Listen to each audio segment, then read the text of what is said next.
সেনাপ্রধান ওয়াকারুজ্জামানে ফেসবুক থেকে কি লিখছেন, কি বিষয় লিখছেন, কোন কোন খবর এই ফেসবুকে প্রচার হচ্ছে, এটা নিয়ে মানুষ বিরূপ মন্তব্য করছে।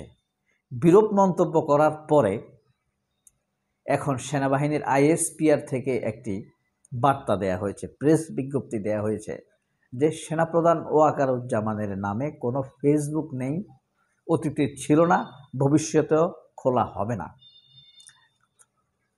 সেনাবাহিনীর আইএসপিআরের বোগাস তথ্যটা এখানে। ভবিষ্যৎ নিয়ে আপনাকে কথা বলতে বলল কে?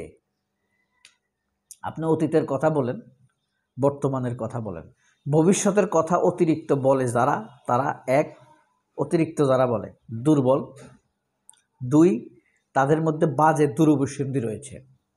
তো আইএসপিআর যে এখন প্রেস রিলিজটা দিয়েছে বা প্রেস বিজ্ঞপ্তিটা প্রকাশ করেছে যে সেনাপ্রধান ওয়াকারুজ্জামানের কোনো ফেসবুক নেই, অতীতে ছিল না, ভবিষ্যতে কোনো থাকার সম্ভাবনা নেই, ভবিষ্যৎ সর্বদা অনিশ্চিত। ধরেন বাংলাদেশ যুদ্ধে জড়িয়ে গেল ভারতের সাথে বা মিয়ানমারের সাথে অথবা প্রতিবেশী কোনো দেশের সাথে, তখন কি হবে? তখন কি সামাজিক যোগাযোগ মাধ্যমের প্রয়োজন হবে না? এসব বাটপারি, শয়তানি, মানুষের সাথে গেম খেলা অতীতে বহুত খেলেছে এসব বেয়াদপেরা। এই ওয়াকারুজ্জামান একজন যথেষ্ট প্রমিনেন্ট কুত্তার বাচ্চা। ঠিক একইভাবে যে এই প্রেস রিলিজ দিয়েছে ভবিষ্যতেও ফেসবুক খোলা হবে না, সেও একটা শয়তানের বাচ্চা হিসেবে পরিগণিত। মানুষ মারা ছাড়া আওয়ামী লীগের নিয়োগপ্রাপ্ত এসব শয়তানগুলো, যৌথ বীর্যের জন্ম নেয়াগুলো জীবনে আর কারো কাছে কিছু শিখে নেয়। বিডিআর মেরেছে, সেনাপ্রধান মেরেছে। এই যে বিডিআর বিদ্রোহে নামে সেনাবাহিনীর সদস্যদেরকে মেরেছে কারা? এরাই তো ভারতের এজেন্ডা বাস্তবায়ন করেছে। 24 ছাত্র আন্দোলনে ছাত্রদের উপরে অতি উৎসাহী হয়ে হেলিকপ্টার থেকে নিজে থেকে ক্যাপ্টেন রেদওয়ানের কথা প্রমাণ বললাম, আরও অনেক আছে। কারা গুলি করেছে? এরাই। 18 ইলেকশন, শেখ হাসিনার ইলেকশন কারা করে দিয়েছে? এরাই, এসব শয়তানেরা। এই সেনাবাহিনীর ভিতরে থাকা 180 থেকে 90 জন অপরাধী। এত বড়, এত সুন্দর বাংলাদেশের সুশৃঙ্খল চমৎকার একটি সেনাবাহিনীকে কলঙ্কিত করে রেখেছে মাত্র 180 জন লোক। এই 180 জন লোকের নেতৃত্বে পুরো সেনাবাহিনীর নেতৃত্বে ওয়াকারুজ্জামান নাই। আর ওয়াকারুজ্জামানকে আমি সেনাপ্রধান মানি না। আমার এই যে আয়ের টাকায়, কষ্টের টাকায় যেন সেনাপ্রধানের, এই আওয়ামী লীগের সেনাপ্রধান, অপরাধী ওয়াকারুজ্জামানের, চোর ওয়াকারুজ্জামানের বেতন যেন না হয়, তার বাচ্চা কাচ্চার বেতন যেন না হয়, এটার জন্য দাবি থাকবে আমার। আপনারা জানেন। যাই হোক, এখন যে আইএসপিআর যে বিজ্ঞপ্তি দিয়েছে সেটা এখন এই পর্যন্ত আছে। সেখান থেকে আগে প্রচার করা হতো কি জানেন? স্বাধীনতার সার্বভৌমত্ব, ভারতের বন্ধুত্ব, এই ওয়াকারুজ্জামানের ফেসবুক থেকে। এখন যখন ধরা খেয়ে গেছে, এখন বলতেছে ওয়াকারুজ্জামানের নামে কোনো ফেসবুক নেই, ভবিষ্যতেও থাকবে না।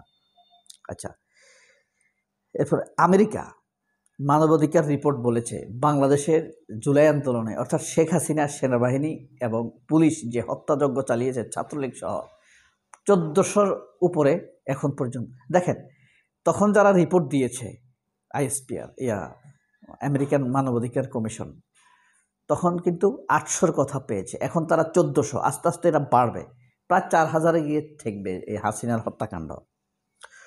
বিএনপির আওয়ামী নেতা ফজলুর রহমানকে কিশোরগঞ্জে অবাঞ্ছিত ঘোষণা করেছে এনসিপি নেতারা। তাকে দল থেকে বহিষ্কার না করলে তাকে কিশোরগঞ্জে ঢুকতে দেয়া হবে না মর্মে তারা বক্তৃতা বিবৃতি দিয়েছে।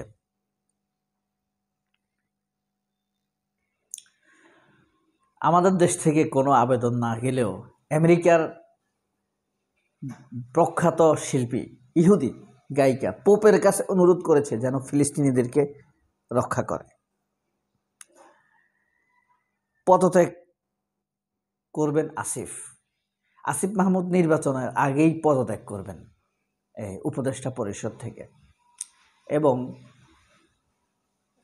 সেনাবাহিনী সবচাইতে অপছন্দ করে এই আসিফ মাহমুদকে কিন্তু সেনাবাহিনী এমপি হইতে দিবে না। ডিজিএফআই তার সকল শক্তি প্রয়োগ করবে যেন আসিফ এমপি হতে না পারে। আমি যদি আইনের লোক হতাম, ওই যে শহীদুল আছে না, আওয়ামী লীগের আইজি ছিল, যে নাকি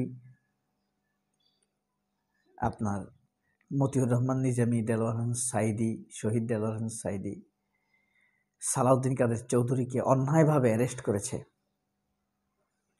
সেই কাজটি আমি ন্যায়সঙ্গতভাবে করতাম, এসব অপরাধী সেনা অফিসারদেরকে অ্যারেস্ট করে।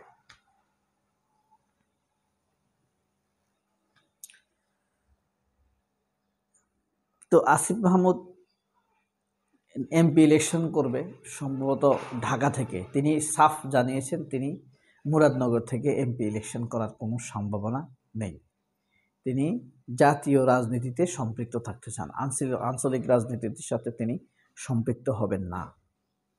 এখন এত আত্মবিশ্বাস নিয়ে যে তারা পদত্যাগ করতেছে, মাহফুজ আলম নির্বাচন করবে, তারপরে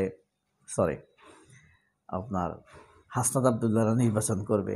ফ্যাক্ট হলো এই যে এত আত্মবিশ্বাসী, বিএনপি কি আসলে তাদের সাথে বন্ধুত্ব রাখবে?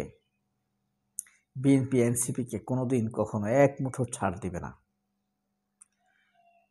যতই এনসিপি সেনাপ্রধান চুক্তি করুক বিএনপির সাথে, সেনাবাহিনী এই এনসিপিকে মেলাইন করবে, ভবিষ্যতের যেন আদর্শ হয়ে, বিপ্লবের আদর্শ হয়ে উঠতে না পারে।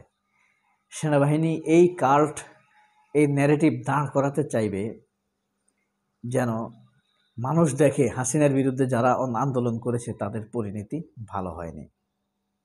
এই জিনিসটি ওয়াকারুজ্জামান প্রমাণ করতে চাইবে। জামায়াতের নায়েবে আমির ডাক্তার আব্দুল্লাহ মোহাম্মদ তাহের বলেছেন, ইলেকশন নয়, সিলেকশন নয়, আমরা ইলেকশন দেখতে চাই। এ শয়তান, আব্দুল্লাহ মোহাম্মদ তাহের শয়তান শয়তান শয়তান। বিএনপি যেটা বলে আস্তে করে নরম করে সে সেটা বলে। একসময় হাসিনা যা বলতো 10-15 দিন পর একটু ঘুরিয়ে ফখরুল তা বলতো। এখন বিএনপি যা বলে এই শয়তান তাই বলে। বিএনপি মাস তিনেক থেকে বলতেছে না ইউনূস সুষ্ঠু নির্বাচন, নিরপেক্ষ নির্বাচন করতে পারবে না, এখন সে এটা বলতেছে। এ শামসুরে, এ তাহেরিয়ারে পা উপরের দিকে দিয়ে ঝুলেয়া আল্লাহ যেন তাকে শাস্তি দেয়, এই বেঈমানকে। আর তার ব্যাপারে কিছু বললাম না। আল্লাহ আপনি তাকে শাস্তি দেন, আল্লাহ আপনি তাকে শাস্তি দেন, আল্লাহ আপনি তাকে শাস্তি দেন। সাদা পাথর লুটপাট সিলেটের, এই ব্যাপার নিয়ে শুনেছেন নিশ্চয়ই। ফখরুল ইসলাম সিলেটের আমির জামাতের, তিনিও যুক্ত, বিএনপির নেতারাও যুক্ত, এনসিপি নেতারাও যুক্ত, লুটপাটের ঐক্যমত্য। সবাই অনেক ভালো থাকবেন। আল্লাহ হাফেজ, আসসালামু আলাইকুম।